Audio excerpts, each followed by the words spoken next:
Yeah, people come to us a lot, and they're always wondering, how do we vet our properties? What type of properties are we looking for to pass on to our investors? And this is a subject that's dear to my heart because for the past 20 years, working for Cushman Wakefield and Colliers International, we're always vetting properties, and we vet properties based on what we know the larger institutional investors want to buy.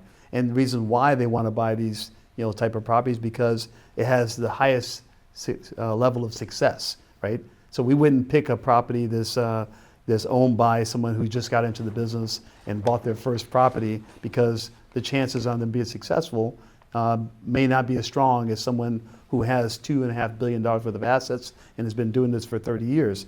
So we want those kind of clients because we know that they have a certain style of management, also a certain style of vetting their own properties. And then when we get their financial statements, we take a second look at them to make sure that we understand the current numbers. We understand how the forecasts of the assets work. We actually look at the market itself to determine if their forecasts and their projections for that market actually make sense. And that's where our underwriters and analysts come into play to be able to use the same tools we use for BlackRock or for KKR, we're using for our investors that we plan to come to our marketplace. So we pride ourselves on bringing high quality assets in the multifamily market or in hospitality or in retail or even industrial, especially that are operated by high quality operators and are usually a part of a larger portfolio. So they might be looking for liquidity on a part of their portfolio, but that might be $100 million liquidity out of $2.5 billion portfolio. And they usually would tell us, because tokenization is a new concept, Ed, look at my entire portfolio and tell me which one of my assets will be a better fit for your customers. And we love that, right? Because now we can look at $2.5 billion worth of assets and find the assets we think has the highest chance on growth, has the best day one income to be paid to them at a rate that we think is above the current market rate, which means that rather than settle for a property that's being acquired that has to go through a cycle of renovation and recycling before it can actually start generating capital, we're looking at a property that's been generating cash flow already for the past 5 or 6 years, and we're taking that capital and using it to pay our investors right off the bat and has an element of growth attached to it. So right away, it eliminates risk on will this thing ever actually make money? That risk is taken away. Is this going to be managed properly? That risk is taken away.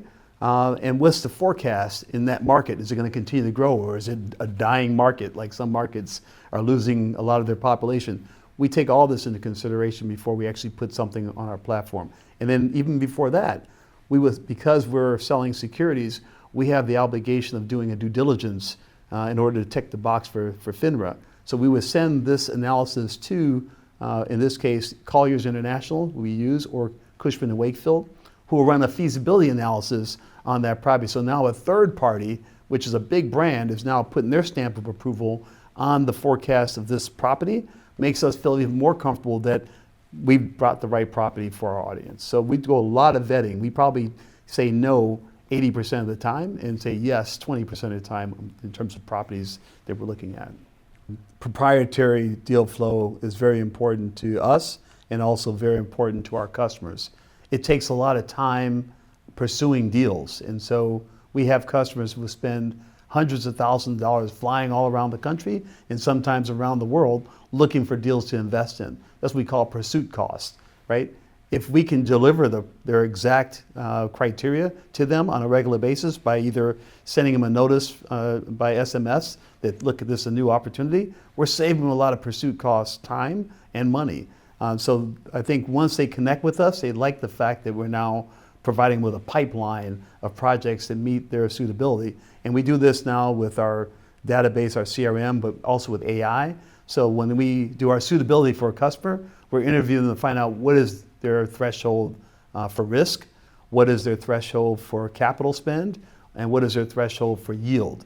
And once we know that, we now can be able to provide them with opportunities on a regular basis that actually meets their criteria. That saves a lot of time. And then we're providing it so that they can make it very affordable. They don't have to put up $2 million to buy this, they might want to take that same $2 million and allocate $200,000 to this property, $200,000 to another property, $200,000 to a hospitality property, and now they just split $1 million into 5 different properties as opposed to just buying one. So again, it's lowering their risk, it's diversifying their asset base, and it's also trying to provide them with the highest initial cash on cash yield.